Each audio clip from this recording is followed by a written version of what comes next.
Eu estou no livro de Gálatas, eu peço que você abra comigo Gálatas capítulo 4, eu peço que você deixe o texto aberto, nós usaremos alguns versos desse texto, e eu quero ler a partir do verso 4, quero explicar um pouco todo o contexto, mas eu estou no capítulo 4 do livro de Gálatas, Paulo escrevendo aos Gálatas, capítulo 4. Se eu falar rápido vai parecer um patinho, né? 4, de 4 a 7. O pessoal aqui da equipe está dando risada de mim aqui, né? É que vocês não conhecem as minhas piadas internas, né? Mas tá bom. Diz assim o texto sagrado. Você vai socorrer aí, Lucas? Você está comigo? Então tá bom. O Lucas está ali na mesa e vai passar para nós. Paulo escrevendo aos Gálatas, capítulo 4, versículo 4. Vindo, porém, a plenitude dos tempos, Deus enviou seu Filho, nascido de mulher, nascido sob a lei, para resgatar aqueles que estavam sob a lei, a fim de que recebêssemos a adoção de filhos, e porque vós sois filhos, enviou Deus ao nosso coração o Espírito do seu Filho que clama, Abba, Pai, de sorte que já não és escravo, porém filho, e sendo filho, também és herdeiro de Deus. Ore comigo nessa hora. Senhor Deus, muito obrigado por essa porção da Tua palavra.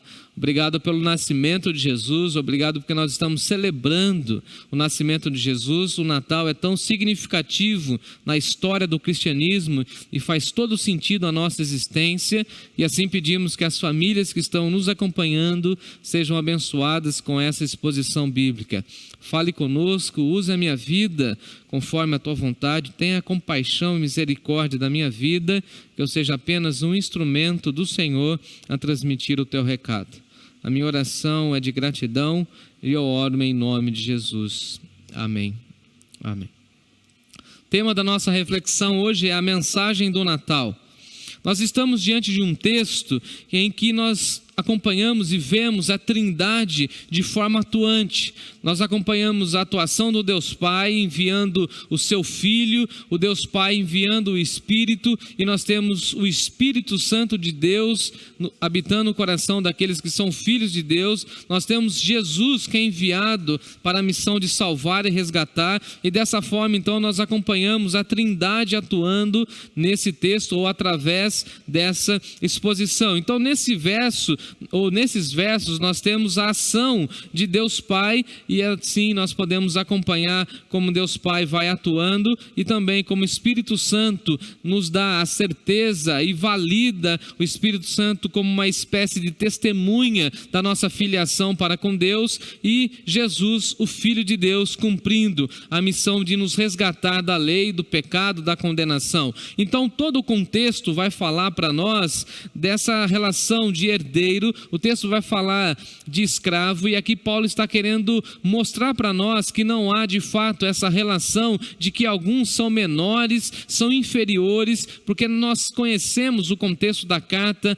Nesse ano, pela graça de Deus, estudamos a carta aos Gálatas, explicamos todo o conceito e todos os contextos que estão por detrás, todas as entrelinhas do texto, e nós sabemos que aquele povo estava sendo dominado pela questão da lei, a má interpretação da lei, diga-se de passagem, não a lei propriamente dita por Deus, não a lei estabelecida pelo Senhor, mas a lei deturpada pelo farisaísmo, pelo legalismo judaico. E dessa forma então o apóstolo Paulo está querendo mostrar que o herdeiro não é menor, ou seja, que nós, os gentios, não somos menores do que os judeus que são parte da aliança. E assim ele vai falar para nós que nós também somos filhos de Deus por meio do sacrifício de Jesus. Então, se você está com a sua Bíblia aberta, você vai me acompanhar no versículo 1, quando ele diz assim: digo, pois, que durante o tempo em que o herdeiro é menor, em nada difere de escravo, posto que é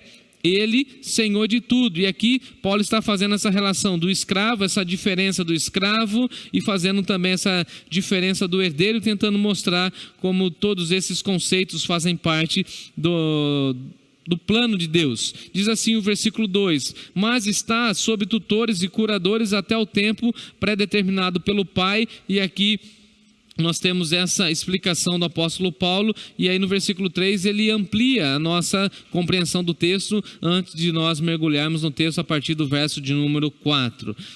Diz assim o texto: assim também, versículo 3, assim também nós, quando éramos menores, estávamos servilmente sujeitos aos rudimentos do mundo. Então o apóstolo Paulo está querendo dizer para nós que quando nós estávamos nessa condição de submissão ao mundo, nós estávamos escravizados pelos rudimentos do mundo, nós estávamos completamente tomados pela ação de Satanás e nós éramos menores, ou seja, nós estávamos em uma situação extremamente complicada. Mas aqui nós temos essa relação sendo ampliada, e nós sabemos que nós, através do sacrifício de Jesus, saímos das trevas e participamos agora do reino de Deus. Então Jesus é o Filho primogênito de Deus, e através dele os filhos menores se tornam parte principal do reino de Deus. Então, por exemplo, judeus ou gentios, ricos e pobres, homens e mulheres, ignorantes ou sábios, jovens ou adultos,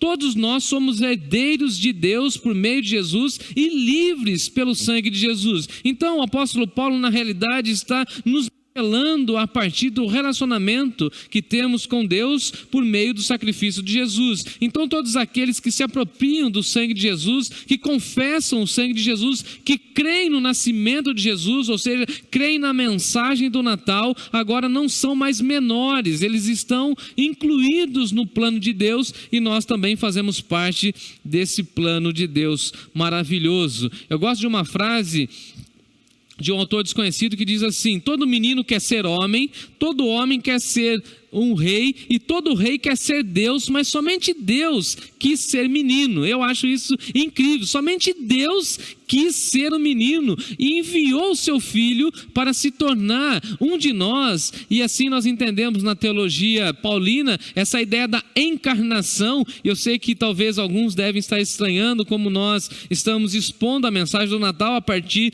desse texto. Então, em primeiro lugar, Deus envia o seu filho.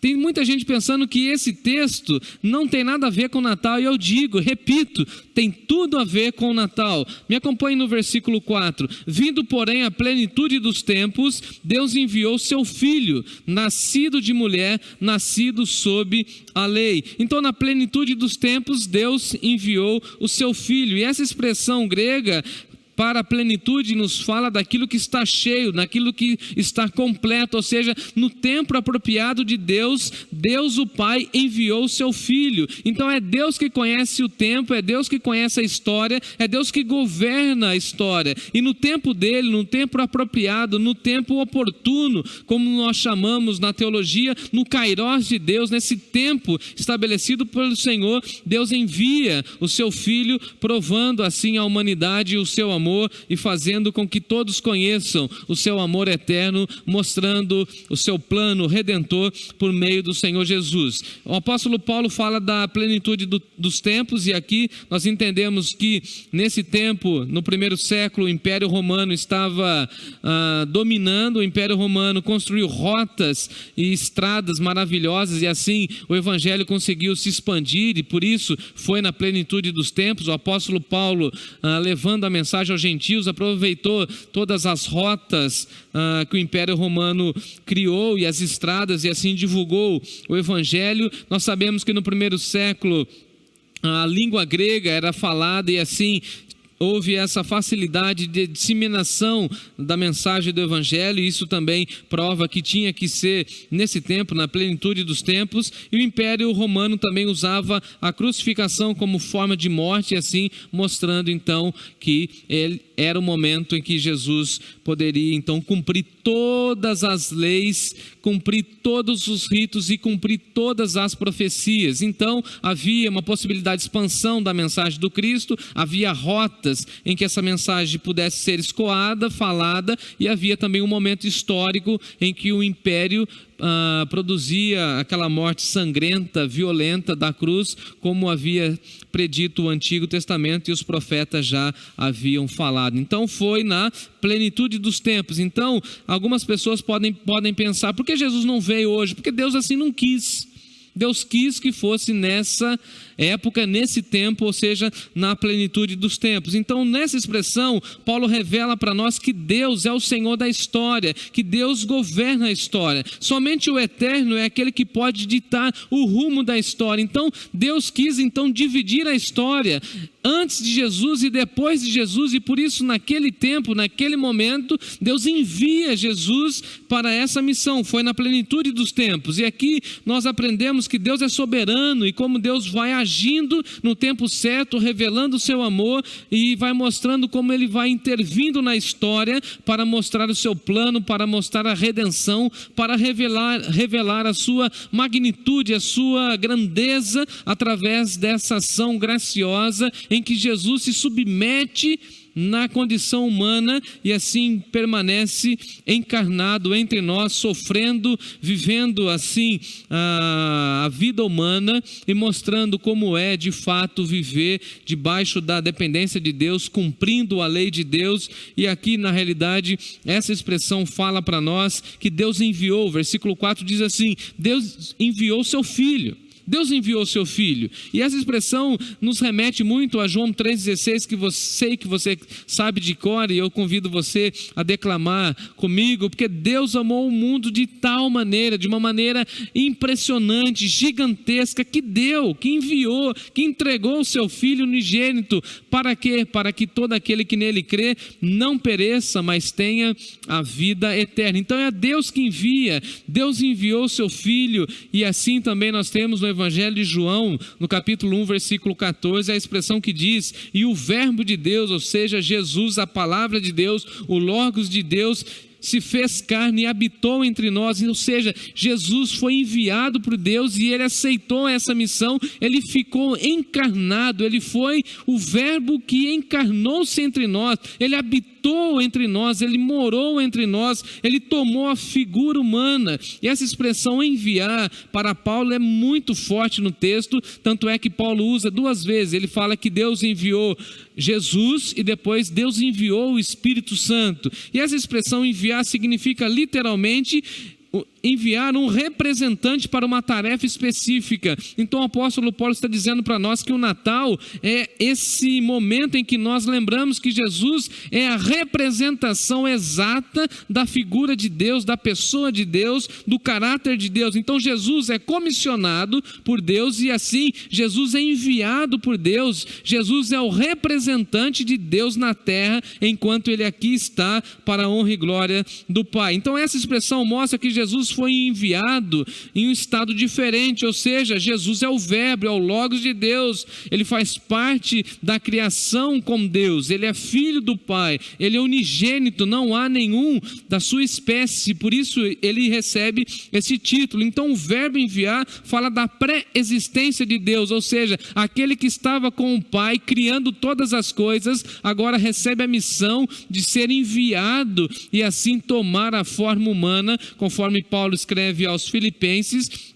Essa expressão é chamada na teologia do esvaziamento de Jesus. Então Jesus se esvazia da sua glória para tomar a forma humana, para dizer a mim e a você que nós somos amados de Deus e Deus deseja que nós sejamos transformados por essa linda mensagem. Que grande amor, maravilhoso amor, profundo amor. Tanto é que quando Jesus está conversando com Felipe, ele fala o seguinte: quem me vê a mim, vê o Pai, porque eu e o Pai somos um. Que história é essa de mostra o caminho, Felipe? Quem olha para mim, vê o Pai, porque eu estou representando o Pai. Jesus recebe o título de Alfa e Ômega no livro do Apocalipse, porque Ele é pré-existente, Ele está antes da existência humana.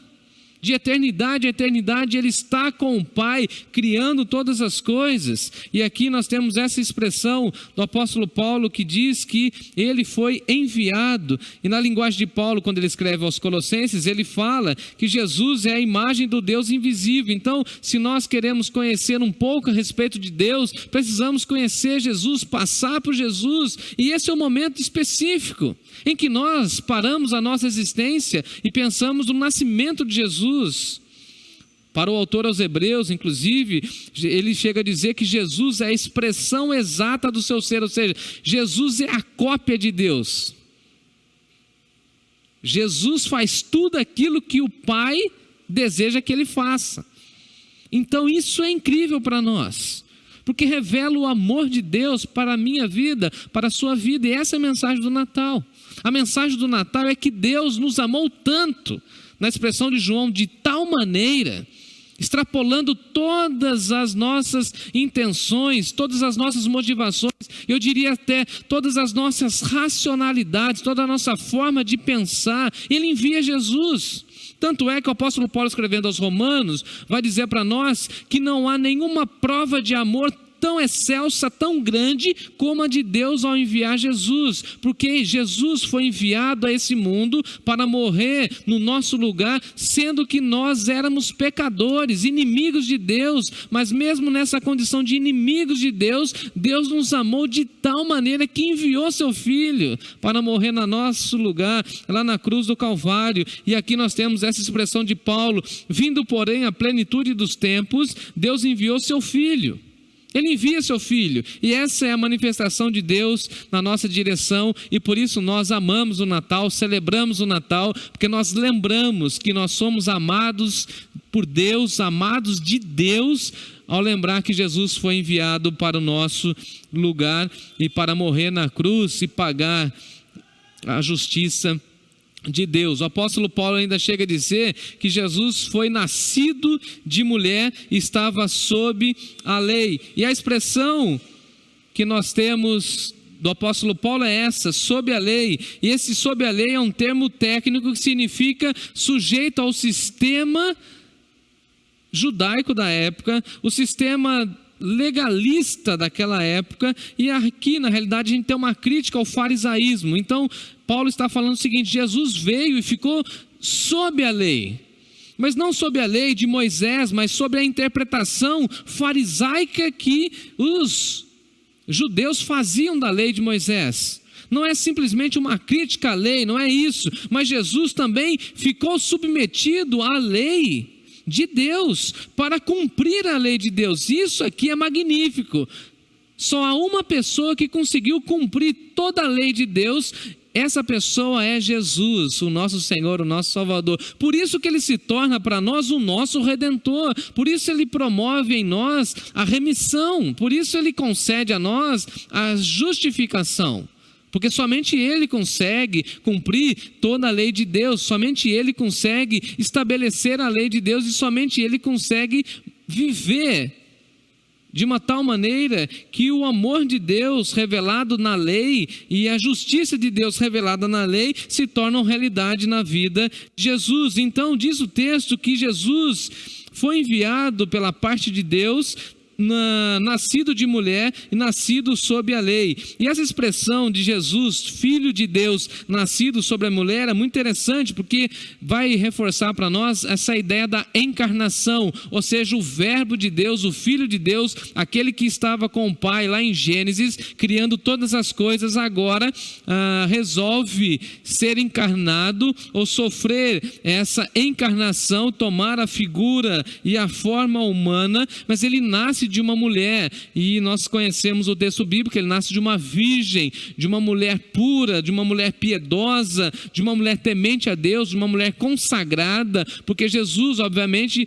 teria que ter essa pureza desde o seu nascimento, porque ele viria para cumprir a lei de Deus. Então Jesus, ele nasce na figura humana, mas ele vem de uma virgem, ele nasce assim como todos os seres humanos nascem, ele vem do ventre, ele vem de um ventre virgem, ele vem nascido de mulher, ele fica sobre a tutela da lei, e é muito interessante, não está dentro do nosso escopo hoje, mas Maria e José cumprem todos os ritos judaicos da sua época e também da lei de Deus. Tanto é que o menino Jesus, ele é apresentado no templo, ele conhece a lei de Deus. Com 12 anos ele está discutindo com os maiorais lá no templo, conversando sobre as coisas do reino de Deus, e assim ele foi iniciado a lei judaica como humano, como nós, aprendeu todas as ordenanças e tudo aquilo que a lei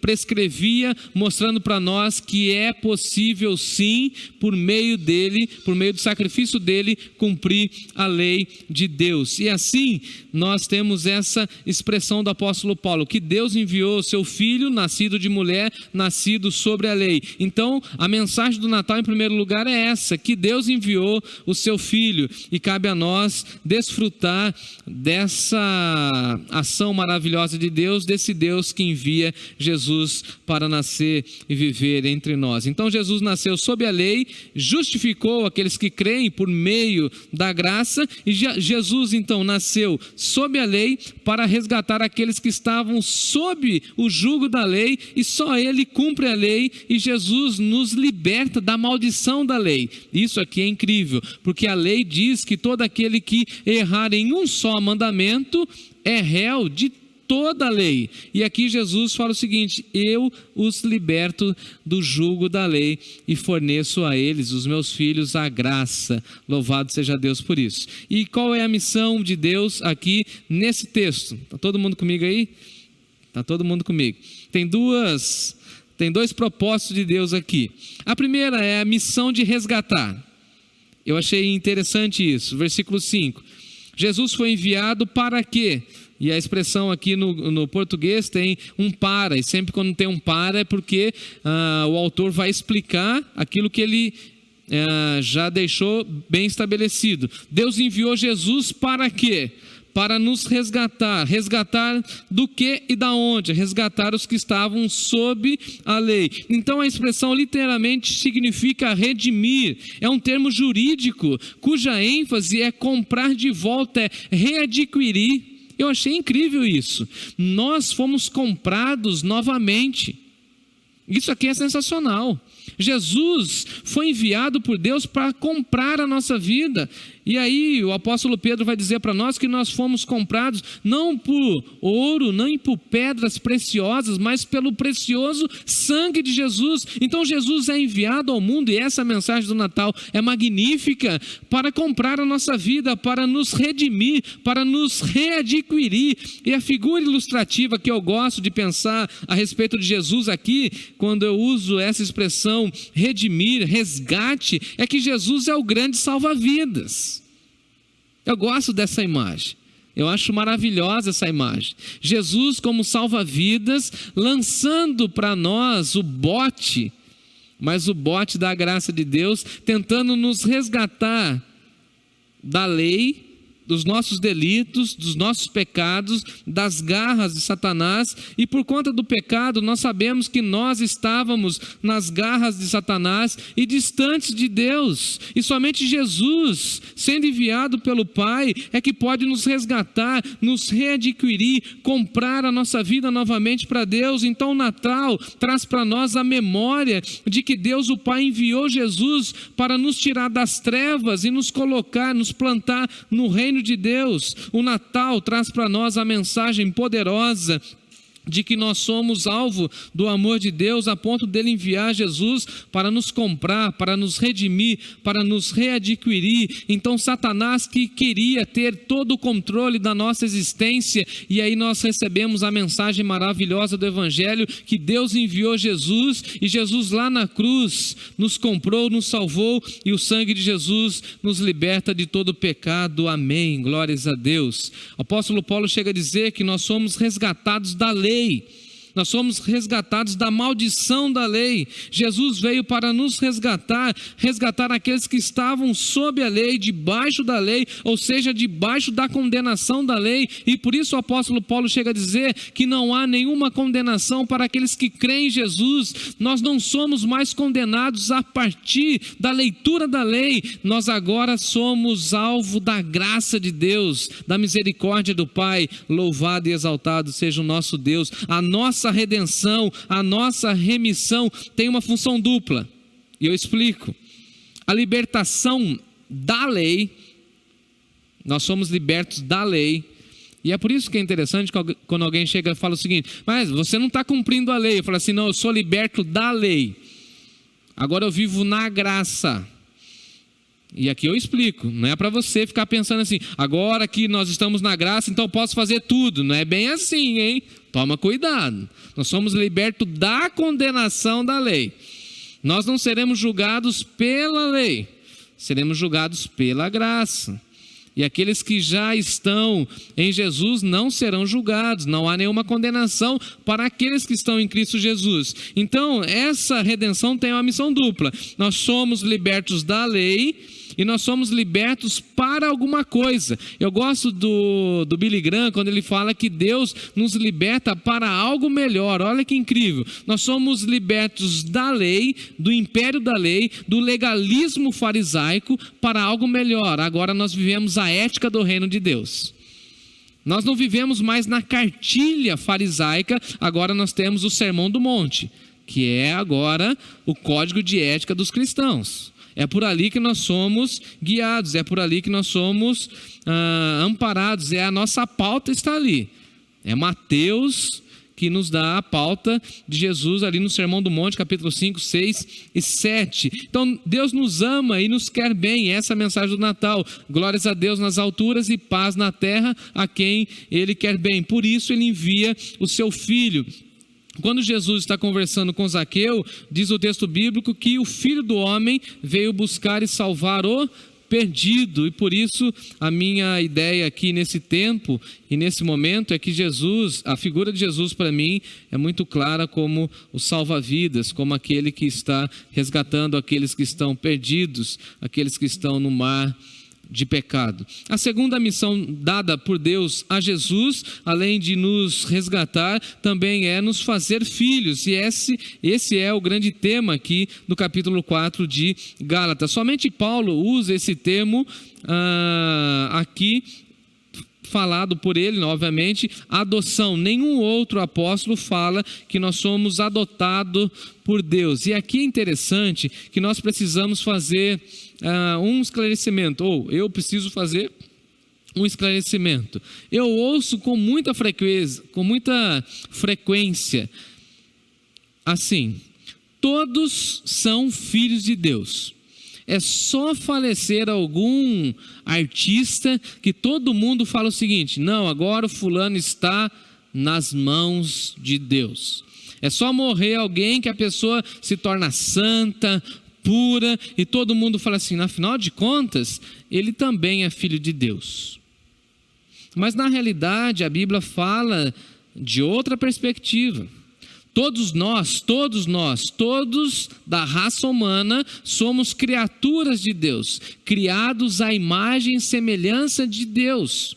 Mas nós nos tornamos filhos de Deus quando nós confessamos o nome de Jesus. E João nos explica muito bem isso. Ele fala assim no seu primeiro capítulo: mas a todos quanto o receberam a mensagem de que Jesus é o Filho de Deus, deu-lhes o poder de serem feitos filhos de Deus. Então eu me torno filho de Deus quando eu recebo a mensagem de que Jesus é o Senhor e quando eu confesso que Ele é o Senhor. Diz o texto ainda: aqueles que creem no nome de Jesus. Então os filhos de Deus são aqueles que creem no nome de Jesus. E é por isso que nós somos adotados. Porque na primeira criação, ou seja, na ordem natural, nós desobedecemos a Deus. Como a Bíblia já diz que nós em pecado fomos criados, ou seja, nós nascemos com essa condição de pecado.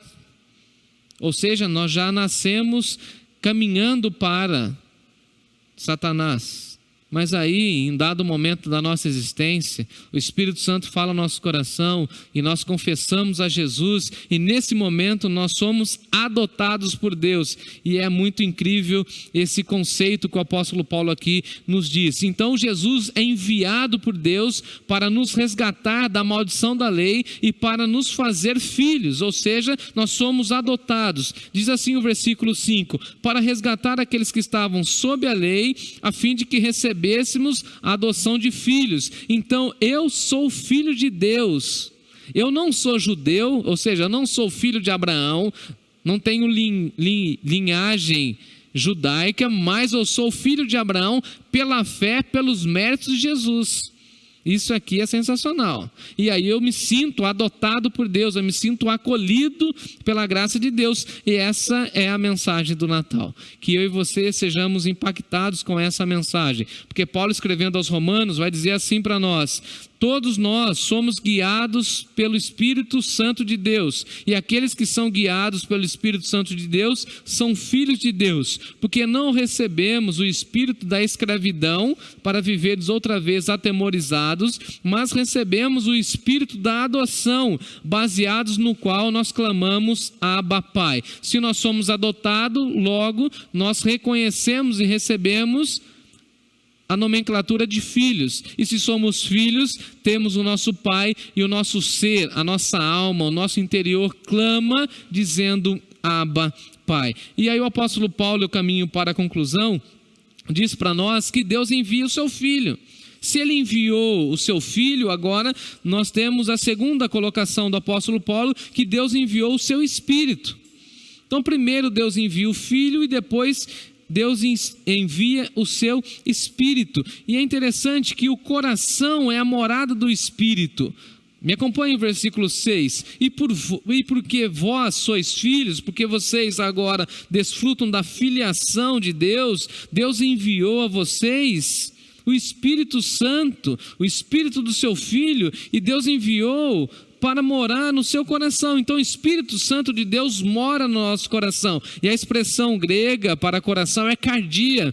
Por isso que você fala o seguinte: eu vou ao meu cardiologista, ou seja, eu vou cuidar do meu coração. E é por isso que a gente fala assim: Deus mora no meu coração, porque o Espírito Santo de Deus, diz Paulo, habita no nosso coração. Então o nosso coração é a morada do Espírito Santo de Deus, e o Espírito Santo de Deus é a nossa testemunha de que nós somos filhos de Deus. Ou seja, você sente a filiação de Deus pelo cuidado que Deus revela sobre a minha e sobre a sua vida. Essa é a mensagem do Natal. Quem aceita o Filho recebe no seu coração o Espírito Santo, ou seja, o nosso interior recebe o Espírito Santo, e o Espírito Santo de Deus passa a morar no nosso coração. E nós damos graças a Deus por Jesus, o seu Filho encarnado. Damos graças a Deus pelo Espírito Santo, pelo qual nós clamamos Abba, Pai, e nós temos esse privilégio de chamar Deus de Pai querido. Essa expressão é muito interessante, é uma expressão que vem do aramaico juntamente com o grego, que fala papai. É o balbuciar de uma criança muito pequenininha que ainda está engatinhando e começa a querer falar as primeiras palavrinhas, e ele não consegue ainda falar pai ou papai de uma forma assim bem aberta, e assim ele começa a balbuciar, ele fica papá, até que ele fala papai querido. O que o Paulo está querendo dizer para nós é que agora nós desfrutamos de um relacionamento com Deus, em que o nosso espírito fala que Deus é nosso Pai, e por isso nós passamos a orar assim: Pai nosso que estás no céu, santificado seja o teu nome. E a última questão que eu cito aos irmãos está aí no versículo 7, de sorte que já vocês não são escravos, porque vocês são filhos, e sendo filhos, vocês também são herdeiros por Deus. Deus nos fez herdeiros. Isso para mim é magnífico. A filiação nos garante a herança, e nós teremos o céu, a nova Jerusalém como herança. Por quê? Porque Deus nos ama. Deus nos tirou da escravidão para sermos filhos. Deus nos adotou para que nós não ficássemos mais atemorizados, com medo, preocupados. Agora o nosso espírito clama pela intimidade com o Pai. Abba, Pai.